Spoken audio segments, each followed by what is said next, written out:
श्री बांके बिहारी नंद लाल मेरो है श्री।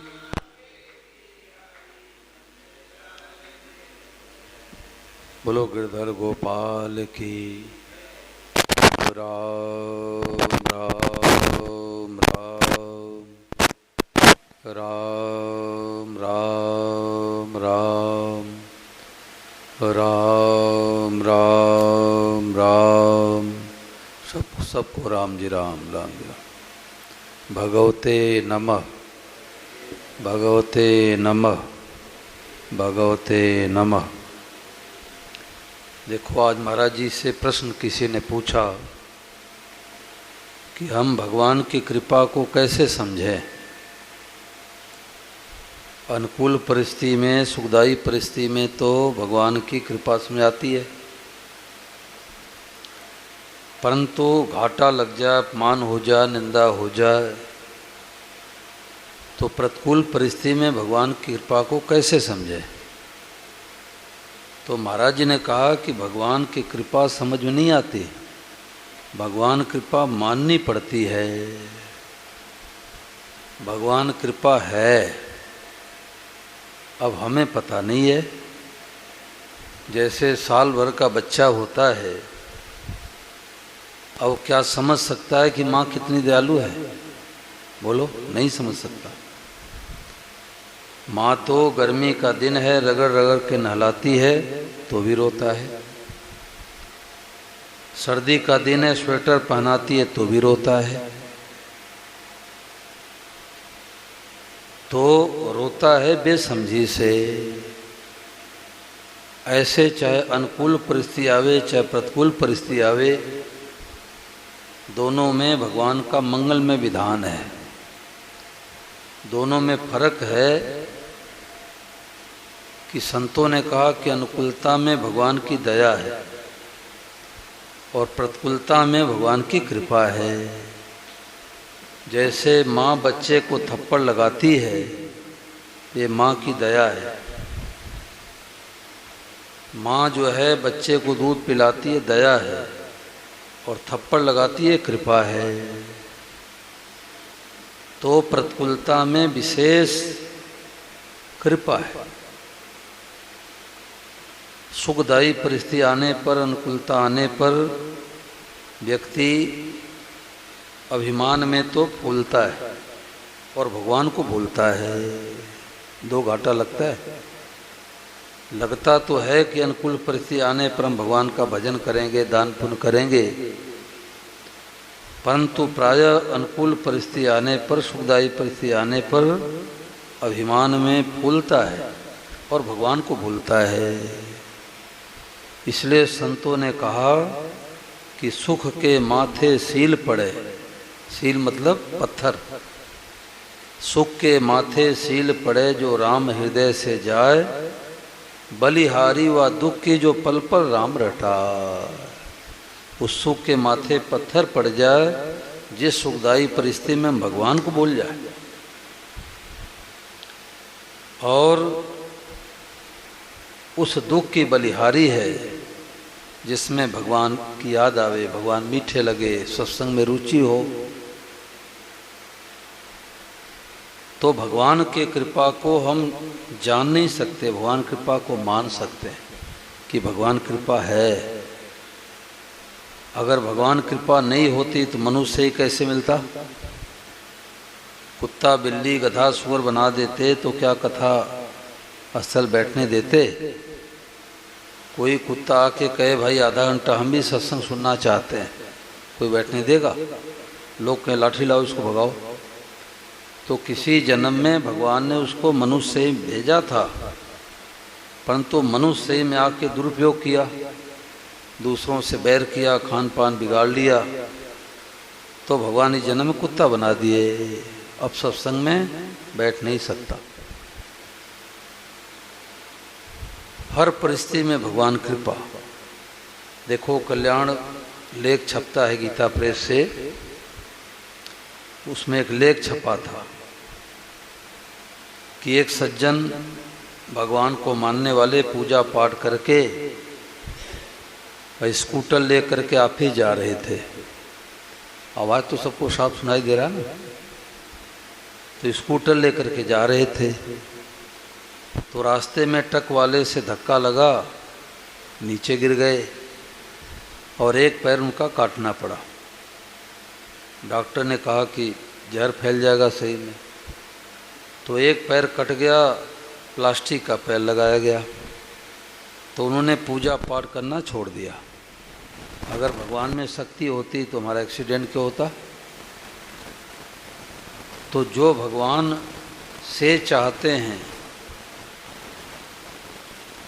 तो प्रतिकूल परिस्थिति आने पर वो भगवान को ही छोड़ देते हैं, और जो भगवान को चाहते हैं, बड़ी गहरी बात है ये, भगवान को चाहते हैं उनके जीवन में चाहे अनुकूलता आवे चाहे प्रतिकूलता आवे, वो सदैव भगवान की कृपा को देखते हैं। तो अब पूजा पाठ करना छोड़ दिए। 1 साल के बाद अपने बगीचे में टहल रहे थे और सायंकाल का समय था। तो एक काला सांप आया, लंबा सर्प, और उसे नकली पैर में लपेट लिया और लपेट करके जोर से डंक मारा और डंक मार करके भाग गया। तब उनको होश आया कि वो हो, अगर एक्सीडेंट में पैर नहीं कटा होता और नकली की जगह असली पैर होता तो आज तो सीताराम जी के प्यारे हो जाते आज तो सीताराम जी के प्यारे हो जाते। फिर पूजा पाठ शुरू कर दिया। तो हमें पता नहीं लगता, विधान बनाने वाले विधाता हैं, परमात्मा है। तो हमारे को स्वामी महाराज जी की पुस्तक मिली लगभग 1982 में, 36 साल लगभग पहले। तो कोई सज्जन कलकत्ता से ला के दिए, हमें कुछ पता नहीं था महाराज जी कौन है। 2-3 तो अखंड ज्योति ले आए शांति कुंज वालों का, और एक पुस्तक महाराज जी का कोई प्रवचन छपवा रखे थे। तो अखंड ज्योति तो मैं पढ़ के रख दिया। स्वामी महाराज जी की पुस्तक में एक आकर्षण है, शक्ति है, पुस्तकें प्रभाव डालती है। तो महाराज जी की जब पुस्तक में पढ़ने लगा तो महाराज जी ने कहा कि अनुकूलता भगवान की दया है और प्रतिकूलता भगवान की कृपा है। तो आधी बात तो उसमें आ गई कि अनुकूलता भगवान की दया है, फैक्ट्री बने, मकान बने, दुकान बने, प्लाट खरीदे, बेटा जन्मे, पोता जन्मे, मान बढ़ाई मिले, इसमें तो भगवान की दया है, साफ साफ दिखाई दे रहा है। परंतु घाटा लग जाए, अपमान हो जाए, निंदा हो जाए, दुख आ जाए, इसमें कौन सी कृपा है। तो मैंने सोचा है साधु महात्मा ऐसे लिखते रहते हैं और प्राय शरीर छूट जाता है तभी लिखते हैं, ऐसी उल्टी धारणा बैठी, सत्संग नहीं मिला था। तो महाराज जी की पुस्तक में ये विशेषता है कि कोई ऐसा उदाहरण दे देते हैं कि पढ़ते ही समाधान हो जाता है। तो महाराज जी ने क्या उदाहरण दिया कि जैसे मैदान में कई बच्चे खेल रहे हो और किसी माँ के हृदय में दया उमड़े कि बच्चा तो चला गया, कुछ खाया पिया नहीं, खेल में विलम्ब हो जाएगा तो बीमार पड़ जाएगा। तो माँ क्या करती है, अपने साड़ी के आंचल में लड्डू लेके जाती है।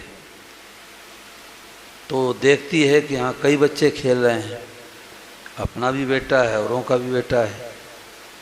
तो आधा लड्डू फोड़ करके तो अपने बेटे को दे देती है और आधे लड्डू को फोड़ करके थोड़ा थोड़ा सब बच्चों के हाथ में पकड़ा देती है।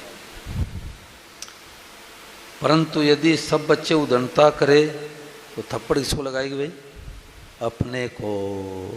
बस यही बात लग गई, यही बात लग गई कि थप्पड़ तो अपने को लगाती है। इसलिए प्रतिकूलता में भगवान की विशेष कृपा है।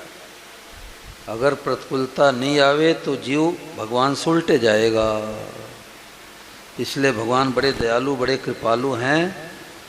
वो ठोक ठाक करके अपने तरफ खींचते, इधर आ जाओ, कहाँ जा रहे हो?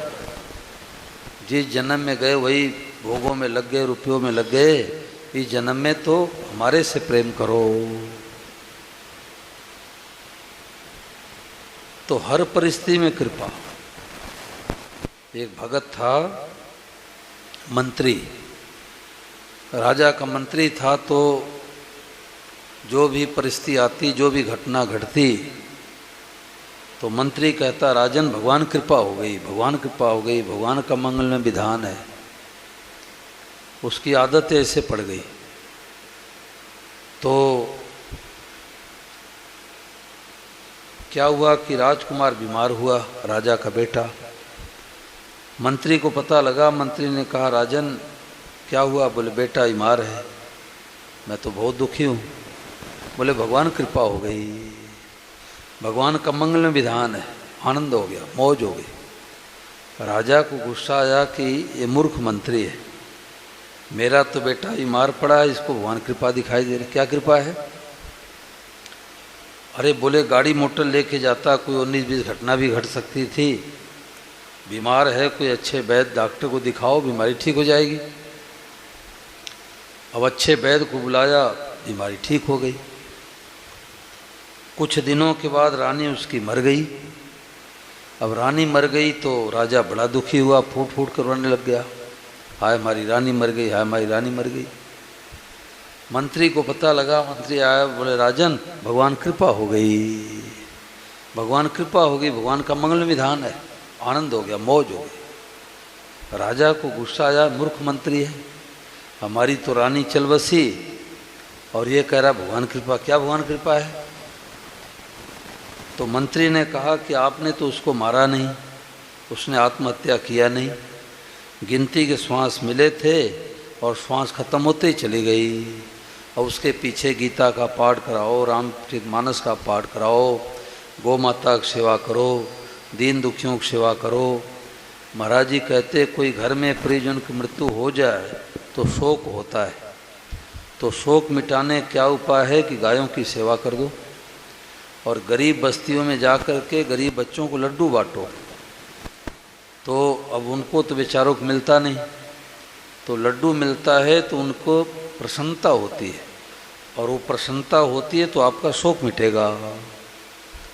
गौ माता खुजली करो, गौ माता की सेवा करो, तो प्रसन्न होगी तो आशीर्वाद मिलेगा, शोक मिटेगा। तो राजा ने सोचा कि बात तो ठीक कह रहा है मंत्री, अब रोने से यदि रानी जीवित हो जाए तो मंत्री कहने लग गया कि हम भी आपकी सहायता करें, हम भी रोने लग जाए, अब तो रानी आने वाली है नहीं। एक दिन क्या हुआ कि मंत्री महोदय एक तलवार खरीद के लाए और राजा उसका धार देखने लग गया, तो उंगली के 2 टुकड़े हो गए। अब फूट फूट के रोने लग गया कि हाय हमारी उंगली कट गई, हाय हमारी उंगली कट गई।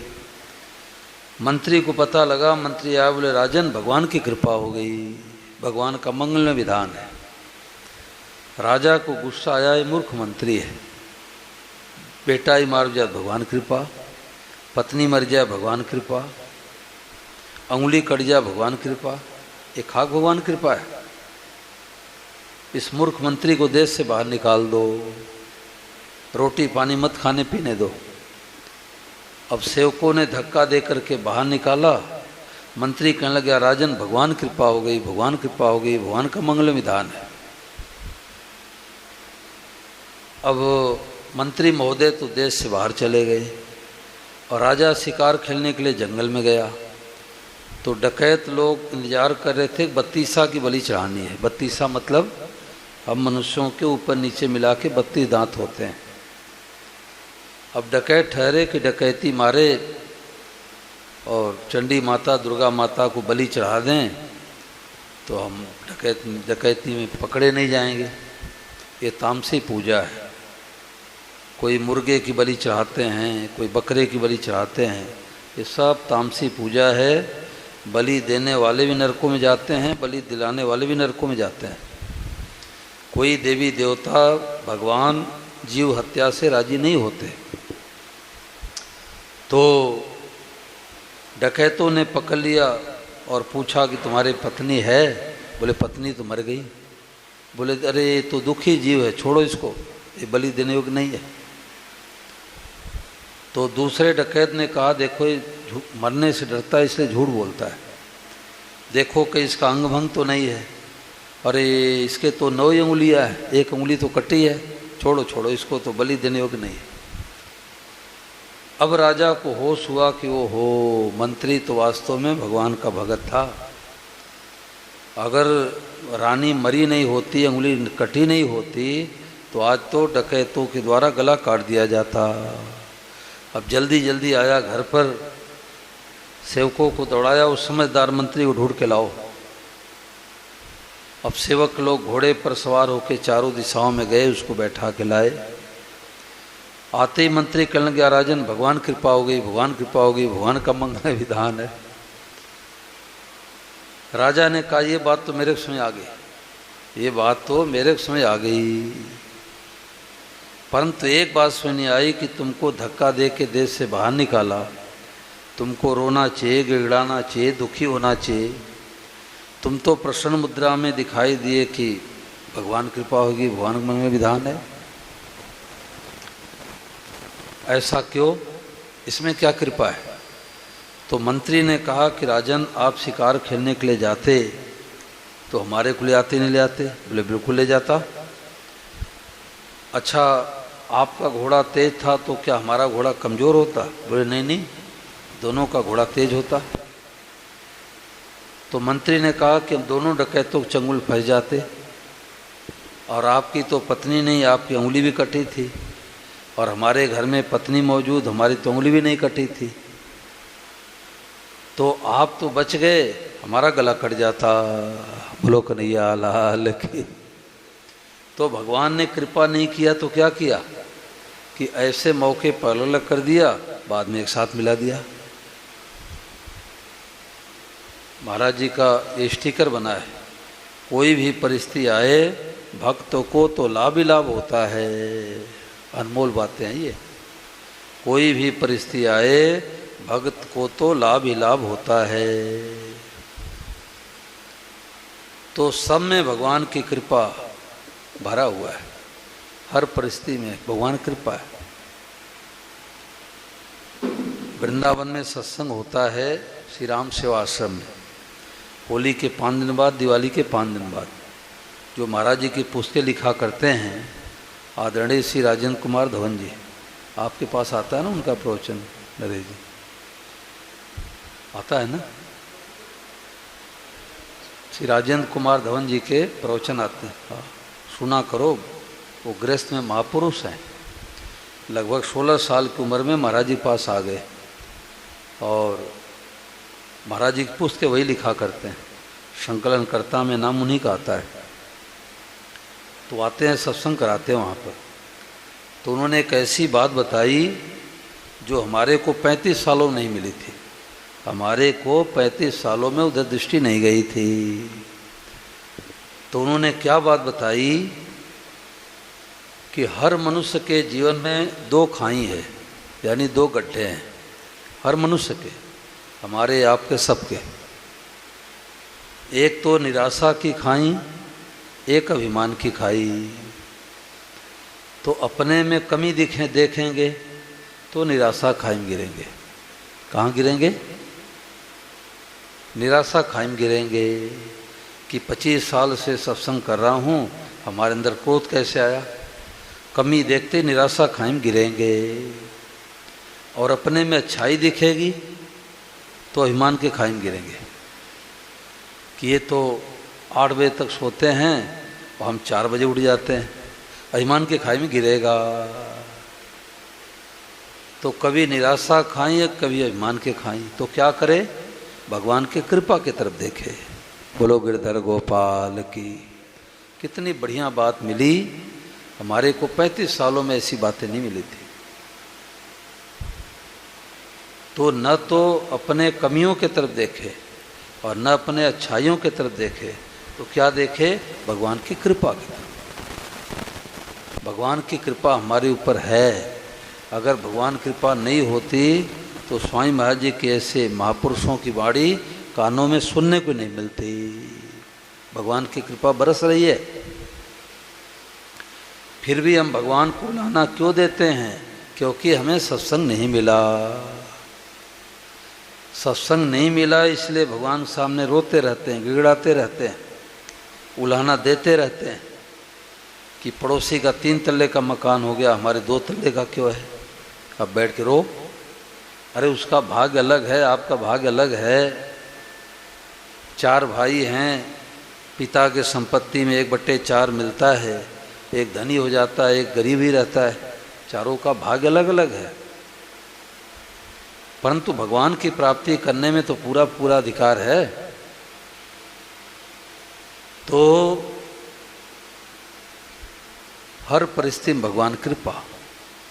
भरत जी का उदाहरण महाराज जी देते कि जब भरत जी जाते हैं भैया राम जी को मनाने के लिए चित्रकूट, तो उनकी 3 दशा होती है।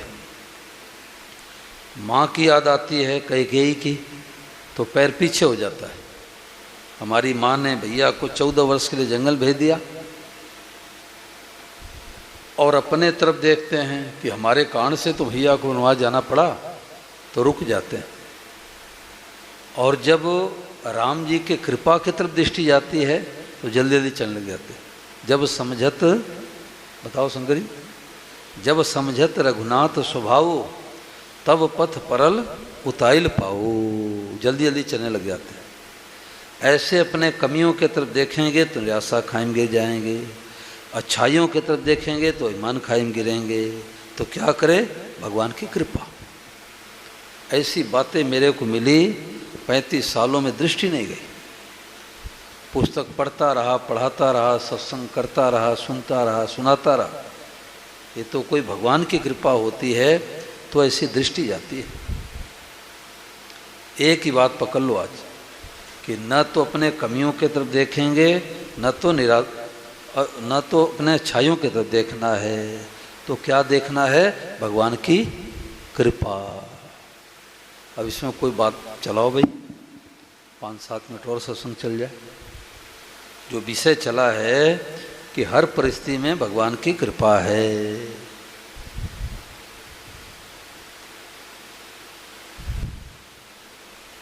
गीता प्रेस को बनाने वाले श्री जयदयाल जी गुंदका जी ने कहा कि हमारे सदा मनचाही होती है। तो स्वामी महाराज बोल बैठे, ये नई बात कैसे आई? सारी दुनिया के लोग दुखी हैं कि हम चाहते 500 किला ज़मीन हो जाए, नहीं होता। हम चाहते हैं 70 लाख वाली गाड़ी आ जाए, नहीं आ पाती। हम चाहते हैं कि हमारा स्वास्थ्य बढ़िया हो जाए, नहीं होता। हम चाहते बेटे पोते हो जाए, नहीं होता।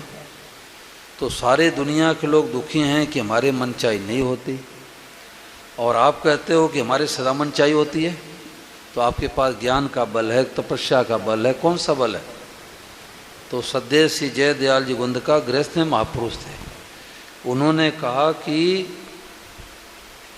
जो भगवान चाहते हैं, जो भगवान करते हैं, वही हम भी चाहते हैं। बोलो गिरधर गोपाल। जो भगवान करते हैं वही हम चाहते हैं। और भगवान सलाह तो लेंगे नहीं, जो करना होगा तो करेंगे ही करेंगे। और आप नहीं चाहते तो बैठ के रो। देह धरे का दंड यह सब काहू को होए, और ज्ञानी काटे ज्ञान से, मूर्ख काटे रो। शरीर मिला है तो सुख भी आएगा, दुख भी आएगा, नफ़ा भी होगा, नुकसान भी होगा। घर में बच्चा जन्मेगा, कोई चला जाएगा, ये तो होगा ही होगा। सुनो भरत भावी प्रबल, बिलख कहो मुनिनाथ, हानि लाभ जीवन मरण, जस अपजस विधि हार। ये 6 चीज़ें विधाता के हाथ में है, मनुष्य के हाथ में नहीं है। मनुष्य के हाथ में क्या है? कर्मणे वाधिकारस्ते माँ फलेश कदाचन। बढ़िया से बढ़िया काम करे, ये मनुष्य के हाथ में है। देखो 2 विभाग है। ये हमारे शंकर जी कहते हैं, पता नहीं विनोद में कहते हैं कि भीतर से कहते हैं। ये कहते हैं कि हम पाप थोड़े करते, भगवान ही पाप करवाते हैं। भगवान के मर्जी के बिना पत्ता नहीं हिलता। तो मनुष्य के अंदर कहाँ ताकत है पाप करे? भगवान ही पाप करवाते हैं। और ये कई लोगों का प्रश्न रहता है।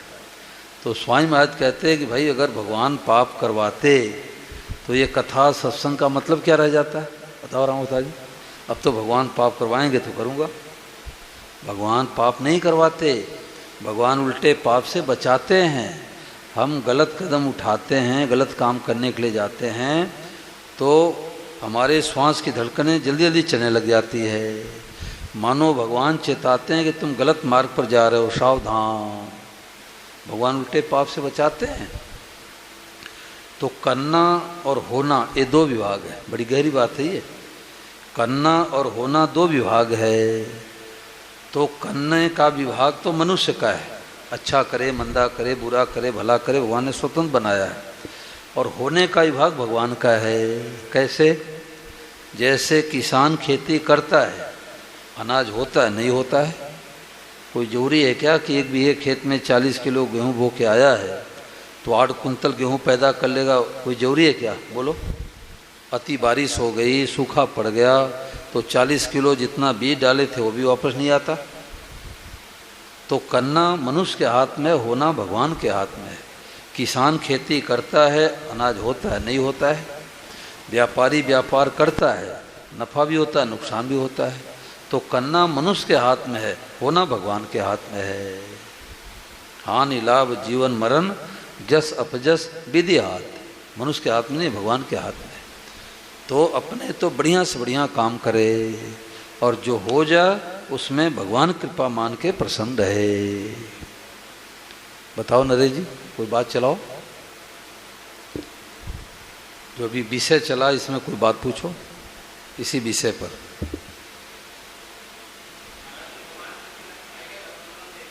हैं?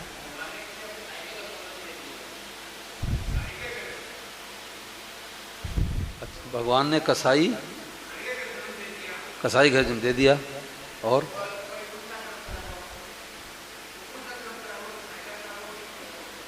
वो कसाई का कर्म थोड़े है।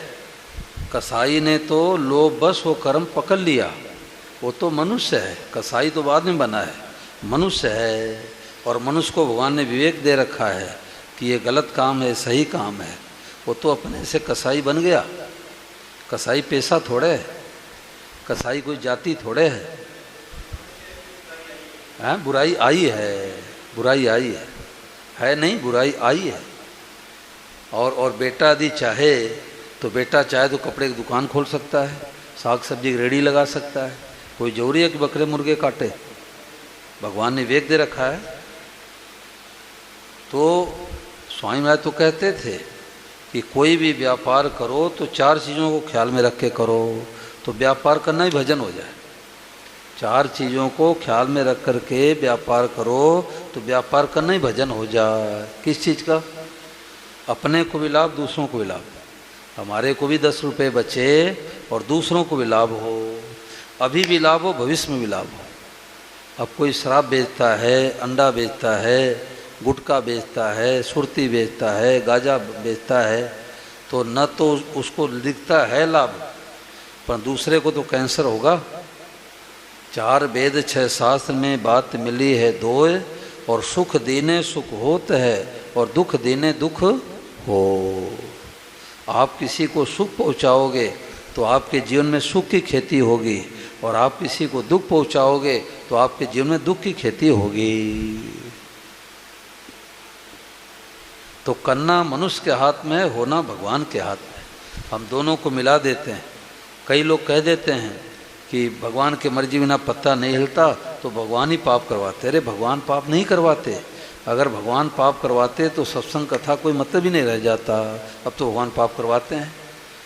पाप करता है मनुष्य लोभ में आकर के, लोभ में आकर के पाप करता है।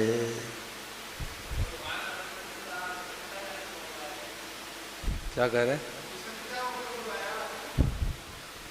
भीष्म पितामह तो भगवान का पूजन कर रहे हैं, सैया पर लेट करके भगवान को याद कर रहे हैं। उन्होंने अधर्म का पक्ष दिया, अधर्म का पक्ष लिया, दुर्योधन के तरफ गए, आ जाते भगवान कृष्ण के तरफ। अधर्म का पक्ष लिए तो यही दशा होगी भाई। अधर्म का पक्ष लेगा तो अधर्म के चपेट में आएगा। है? हाँ, वो तो ठाकुर जी की लीला है, पर मूल बात यह है कि धर्म का पक्ष लेना है। दुर्योधन का अन्न खाने से बुद्धि मलिन हो गई। सभा में नग्न किया जा रहा था, भीष्म पितामह बैठे थे और वो चाहते तो सबका वध कर देते, लेकिन दुर्योधन का अन्न खाने से बुद्धि मलिन हो गई थी। इसलिए जैसा खाएंगे अन्न वैसा बनेगा मन। तो मूल बात पर अपने आ जाएं। आज महाराज जी ने कहा कि हर परिस्थिति में भगवान की कृपा, निराशा और अभिमान के खाई से बचना हो तो भगवान की कृपा, हर परिस्थिति में भगवान कृपा। और सबको देख करके क्या कहना है, जोर से बोलो, भगवते नमः। सब रूपों में भगवान ही बने हैं, सबको देख करके भगवते नमः कहे। ये जो बातें आई है ये दुनिया में बड़ी विलक्षण बात महाराज जी ने निकाल दी, तत्काल शांति। और नहीं तो बिस्तर पर लेटे लेटे बैरी की याद आ जाती है तो हीटर चलने लग जाता है कि हमारे जगह जमीन को क्यों दबा लिया, हमारे को गाली क्यों दिया, अपमान क्यों किया, घाटा क्यों पहुंचाया, मुकदमे में 20 लाख रुपए क्यों खर्च करवा दिया। अरे भाई, सब रूपों में भगवान ही हैं। किसी जन्म का लेना देना बाकी था, इसलिए भगवान बैरी बन के आए, मित्र बन के आए और 2 लाख रुपए लेके चले गए। हिसाब किताब बराबर हो गया, हिसाब किताब बराबर हो गया। आप पंचायत करो, थाने में जाओ, कोर्ट कचहरी करो, सब करो। अब विरोध करेंगे, बैर नहीं करेंगे। बोलो भाई, बैर विरोध 2 होता है कि 1 होता है? शंकर जी आप बताओ, बैर विरोध 2 होता है कि 1 होता है? बोलो, जो उत्तर बोलो, आप बोलो। है? हाँ, बैर अलग होता है, विरोध अलग होता है। लोग बोलचाल भाषा में कहते हैं बैर विरोध मत करो, विरोध हाँ कहते, हाँ हाँ, ठीक बात है, बहुत बढ़िया बात। कोई गलत काम करता है उसका विरोध तो करना ही चाहिए। और बैर किसको कहते हैं? किसी का अहित चाहना, ये बैर होता है। हमारे इस मुकदमेबाजी हो रही है तो हम विरोध भी करते हैं, बैर भी करते हैं। उसके 10 लाख गाड़ी का नुकसान हो जाए और पता लगने पर हम राजी हो जाते हैं, इसको बैर कहते हैं। तो बैर करने वाले कल्याण उद्धार नहीं होता। तो विरोध तो करना है, बैर नहीं करना है। अब लोग कहते हैं विरोध करेंगे तो बैर हो ही जाएगा, विरोध करेंगे तो बैर हो ही जाएगा, जरूरी नहीं है। जैसे माँ बेटे में विरोध हो जाता है, बच्चा रोटी खा लिया, कहता है माँ आज स्कूल जाने का मन नहीं कर रहा है, तो माँ उसको थप्पड़ लगाती, जाए स्कूल। विरोध किया कि नहीं किया? भीतर में बैर है क्या? के जितना ही बैर नहीं है। बच्चे का ही चाहती है। और आपने गुस्से में आके पड़ोसी को चाकू दिखा दिया और वो थाने में शिकायत कर दिया, तो आपको थाने में जाना पड़ा। और उसी चाकू से डॉक्टर साहब हाथ काटने जा रहे हैं और कहते पहले 1 लाख रुपया जमा कराओ। अरे डॉक्टर साहब, हाथ भी काटोगे 1 लाख रुपया भी लोगे? बोले हाँ, ऐसे हाथ नहीं काटूंगा और फार्म भी भरवा लूँगा कि मन्ने जिन्हें कुल जिम्मेवारी तुम्हारी है। अब डॉक्टर साहब हाथ काटते हैं, अब बताओ बैर है क्या? के जितना ही बैर नहीं है। तो विरोध, सत्संग नहीं मिला है तो विरोध भी करता है, बैर भी करता है, दोनों करता है। और सत्संग मिल गया तो गलत चीज़ का विरोध तो जरूर करेगा, बैर नहीं करेगा। हमारे बैरी का भी हित हो जाए, बैरी का भी हित हो जाए। बोलो गिरधर गोपाल की। तो